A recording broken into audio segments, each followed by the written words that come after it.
بسم اللہ الرحمن الرحیم ایاک نعبد و ایاک نستعین۔ کلاس آج ہم سورۃ لقمان کے بارے میں پڑھیں گے۔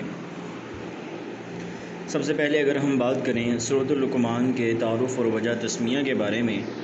تو اس کے اندر بنیادی معلومات اور شان نزول میں سب سے پہلے ہمارے پاس موجود ہے سورت کا نوع، یعنی کہ یہ سورت کون سی ہے۔ تو یہ ہے سورۃ لقمان ایک مکی سورت ہے، اور اس کی جو آیات ہیں وہ کل 34 اس کی کل آیات بنتی ہیں۔ اگر ہم اس کے زمانہ نزول کے بارے میں بات کریں تو یہ سورت مکی دور کے اس وقت نازل ہوئی جب کفار مکہ کی مخالفت اور پرتشدد کارروائیاں عروج پر تھیں،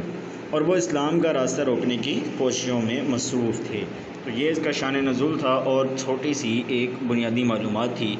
اگر ہم اس کی وجہ تسمیہ اور مرکزی مضمون کی بات کریں تو اس سورت کا نام رکھنے کی جو وجہ ہے وہ یہ ہے کہ اس صورت میں حضرت لقمان علیہ السلام کی اپنے بیٹے کو دی گئی حکمت بری نصائح مطلب نصیحتیں جو ان کا تذکرہ ہے، اس لیے اس صورت کا نام سورۃ لقمان رکھا گیا ہے۔ یعنی کہ اس صورت کے اندر حضرت لقمان علیہ السلام نے اپنے بیٹے کو جو نصیحتیں کیں، اللہ رب العالمین نے اسی مناسبت سے اس صورت کے اندر ان کو ذکر کیا ہے، تو اسی مناسبت سے اس صورت کا نام انہی کے نام پر سورۃ لقمان رکھا گیا ہے۔ اگر ہم اس کے مرکزی مضمون کی بات کریں تو مرکزی مضمون کے اندر توحید کے واضح دلائل پیش کرنا، انسان کی کردار سازی کرنا اور آخرت کی یاد دہانی کروانا ہے۔ یہ ہے جی اس صورت کا مرکزی مضمون۔ آگے اگر ہم بات کریں کہ حضرت لقمان علیہ السلام کی شخصیت کیا ہے، ان کا مقام کیا ہے، کون ہے حضرت لقمان علیہ السلام، تو ان کے بارے میں اگر ہم بات کریں، اہل عرب میں مقام حکمت مراد یہ ہے کہ ان کے نزدیک حضرت لقمان کی کیا ویلیو ہے۔ کہتے ہیں کہ حضرت لقمان اہل عرب میں ایک بڑے عقل مند اور دانشور کی حیثیت سے مشہور اور معروف تھے۔ ان کی حکیمانہ باتوں کو عرب لوگ بہت وزن دیتے تھے، حتیٰ کہ شعراء اپنے اشعار میں ان کا تذکرہ بطور حکیم کرتے تھے۔ آج کے دور کے اندر کی اگر ہم بات کریں تو جیسے ہم ارسطو کو، افلاطون کو، دوستویفسکی کو، اس طرح کے چند ایک اور فلاسفرز لوگ ہیں جن کی باتوں کو نام لے کے ہم ان کی بات آگے کوٹ کر دیتے ہیں کہ ارسطو نے یہ کہا، افلاطون نے یہ کہا، دوستویفسکی نے یہ کہا۔ اس طرح سے عرب کے ہاں جو ایک عظیم مدبر اور حکیم شخص جو مشہور تھا وہ حضرت لقمان علیہ السلام تھے۔ عقیدہ توحید کی تاکید کے بارے میں اگر ہم بات کریں تو قرآن مجید نے یہ واضح فرمایا ہے کہ حضرت لقمان علیہ السلام جیسے صاحب عقل اور دانش انسان جن کی حکمت کے قائل کفار مکہ بھی تھے، عقیدہ توحید کے کامل قائل تھے۔ انہوں نے اپنے بیٹے کو نصیحت کی کہ اللہ کے ساتھ کسی کو شریک نہ ٹھہرانا، کیونکہ شرک بہت بڑا ظلم ہے۔ اب یہاں پر دیکھیں کہ اہل عرب جو کہ مشرک ہیں اور لقمان علیہ السلام کو مانتے ہیں کہ وہ بہت عقل مند اور دانا اور مدبر انسان ہیں، وہ بھی عقیدہ توحید کے کامل قائل تھے کہ لقمان علیہ السلام عقیدہ توحید کے اوپر یقین رکھنے والے ہیں۔ اب چلتے ہیں ان نصیحتوں کی طرف کہ حضرت لقمان علیہ السلام نے اپنے بیٹے کو کیا نصیحتیں کی۔ ان میں سب سے پہلے تھی شرک سے پرہیز کرنا۔ شرک یہ آپ جانتے ہیں کہ اکبر الکبائر ہے، اور قرآن کریم کے اندر اس کے بارے میں آیت ہے کہ ان اللہ لا یغفر ان یشرک بہ ویغفر ما دون ذلک لمن یشاء، کہ اللہ رب العالمین شرک اور اس کے برابر کے گناہ جو ہیں ان کو کبھی بھی معاف نہیں کرے گا حتیٰ کہ انسان توبہ کر لے۔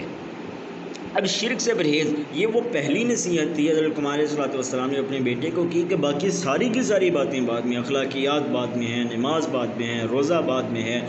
امر بالمعروف بعد میں ہے، نہی عن المنکر بعد میں ہے، دنیا کے تمام امور، تمام اخلاقیات، سارا کچھ بعد میں آئے گا۔ سب سے پہلی جو چیز آئے گی وہ آئے گا اللہ رب العالمین کی ذات کو پہچاننا، اس کی رب العالمین کی ذات کے اوپر ایمان لے کر آنا صحیح معنوں میں، اور وہ کس طرح سے ممکن ہے؟ شرک سے بچ کر، اللہ رب العالمین کے ساتھ کسی کو شریک نہ کرنا، کیونکہ شرک ظلم عظیم ہے اور تمام گناہوں میں سب سے بڑا گناہ ہے۔ دوسری جو انہوں نے نصیحت اپنے بیٹے کو کی وہ اقامت نماز کی تھی،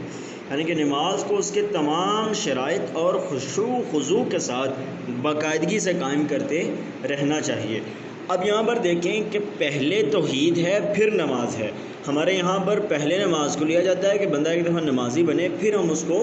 آگے عقیدہ توحید کی طرف لے آئیں گے۔ یہ بات ذہن میں رکھیں کہ اگر ایک انسان عقیدہ توحید کے اوپر نہیں ہے، وہ اللہ رب العالمین کی ذات کے ساتھ، رب العالمین کی صفات کے ساتھ کسی بھی طرح کا شرک کرتا ہے تو اس کی نمازیں، روزے، زکوٰۃ اور حج دیگر تمام عبادات رب العالمین کے ہاں قابل قبول نہیں ہیں۔ امر بالمعروف کی اگر ہم بات کریں تو خود عمل کرتے ہوئے دوسروں کو بھی اچھے کاموں کی ترغیب دینا اور برائی سے روکنا، یہ حضرت لقمان علیہ السلام نے بیٹے کو نصیحت کی تھی کہ ہمارے یہاں پر کیا ہوتا ہے کہ جو جہاں پر لگا اسے لگا رہنے دے، جبکہ لقمان علیہ السلام جن کو اللہ رب العالمین نے ایک عظیم اور مدبر کی حیثیت سے قرآن کریم کے ساتھ ہمیں تعارف کروایا ہے ان کی اور رب العالمین کے اسلام کی دین کی بھی یہی تعلیمات ہیں کہ امر بالمعروف خود کرے بھی اور نہیں عن المنکر بھی کریں، لوگوں کو نیکی کا بھی حکم دیں اور برائی سے بھی روکتے رہیں۔ یہ کام نہیں کہ صرف اچھائی کا درس دیتے رہیں، برا کام جو وہ کرتے ہیں انہیں کرنے دیں، ایسا کام نہیں ہونا چاہیے۔ آگے اگر ہم بات کریں تو مصائب پر صبر، مصائب کے صبر کے حوالے سے وہ کہتے ہیں کہ اگر دین کے راستے میں یا زندگی میں کوئی مصیبت یا تکلیف آ جائے تو اس پر ثابت قدمی اور صبر کرنا چاہیے۔ اسی طرح سے اس کے بعد آ جاتا ہے 5ویں نمبر پر حسن اخلاق اور انکساری، لوگوں سے اچھے طریقے سے پیش آنا، زمین پر اتراتے ہوئے نہ چلنا اور تکبر سے رخ نہ موڑنا، یعنی کہ تواضع کے ساتھ، عجز و انکساری کے ساتھ، آپ مالدار ہو جائیں، آپ عہدے دار ہو جائیں، آپ بڑے انسان ہو جائیں، کسی بھی طرح سے تو آپ کے اندر تکبر نہیں آنا چاہیے۔ حسن اخلاق لوگوں کو ان کے صحیح پیمانے کے ساتھ لوگوں کو ملنا چاہیے۔ آگے اگر ہم بات کریں چال اور آواز میں میانہ روی کی تو وہ کہتے ہیں کہ اپنی چال میں میانہ روی اختیار کرنا، یعنی کہ ایسے اکڑ کے زمین پر پاؤں مار مار کے نہیں چلنا کہ پتہ چلے کہ یہ بہت بڑا سیٹھ آ رہا ہے، چودھری آ رہا ہے، یہ چیز نہیں ہونی چاہیے۔ اور بات کرتے ہوئے اپنی آواز کو دھیما رکھیں اور باوقار رکھیں، یعنی کہ آواز کے اندر ٹھہراؤ ہونا چاہیے، ٹھہراؤ ہونا چاہیے، مضبوط آواز ہونی چاہیے، لیکن مضبوط آواز کا مطلب کبھی بھی چیخنا چلانا نہیں ہوتا۔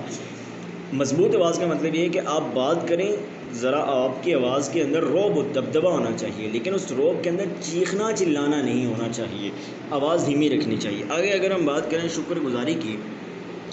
تو حکمت و دانائی کا بنیادی تقاضا یہ ہے کہ انسان سب سے بڑے محسن اللہ رب العالمین کا زبان اور دل سے شکر ادا کرتا رہے۔ شکر گزار ہم لوگوں کے بھی ہوتے ہیں، اور سب سے بنیادی طور کے اوپر سب سے پہلا جس کا شکر گزار ہونے کا ہم پر حق ہے انسانوں پر، مسلمانوں پر،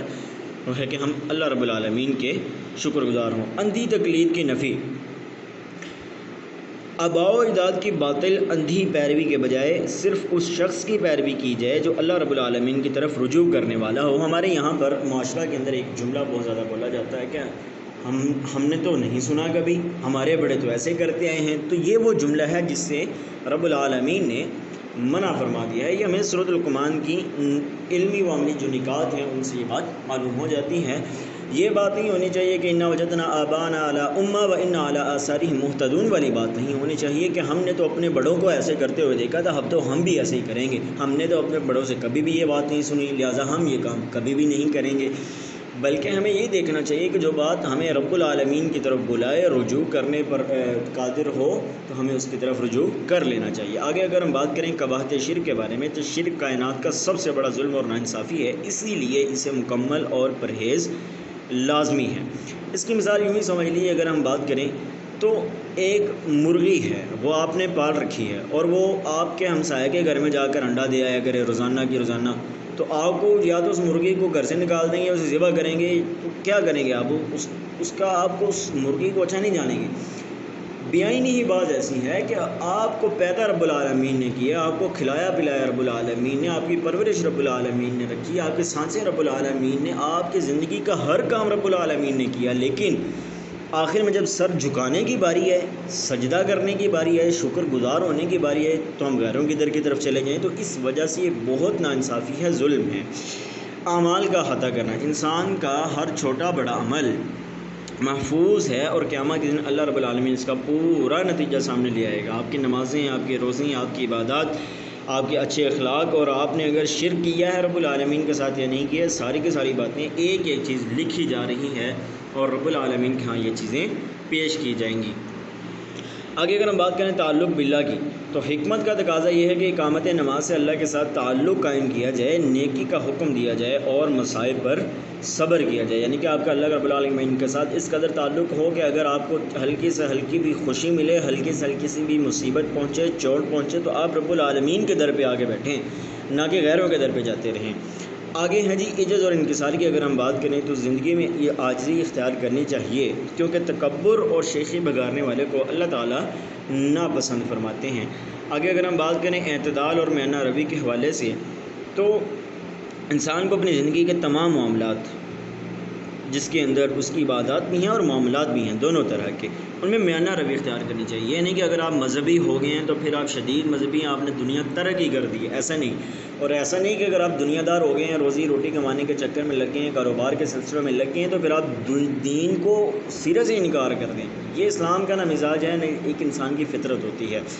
تو اللہ رب العالمین سے دعا ہے کہ اللہ رب العالمین ہمیں حق سچ کو سمجھ کر اور اس پر عمل پیرا ہونے کی توفیق عطا فرمائے۔ السلام علیکم ورحمۃ اللہ وبرکاتہ۔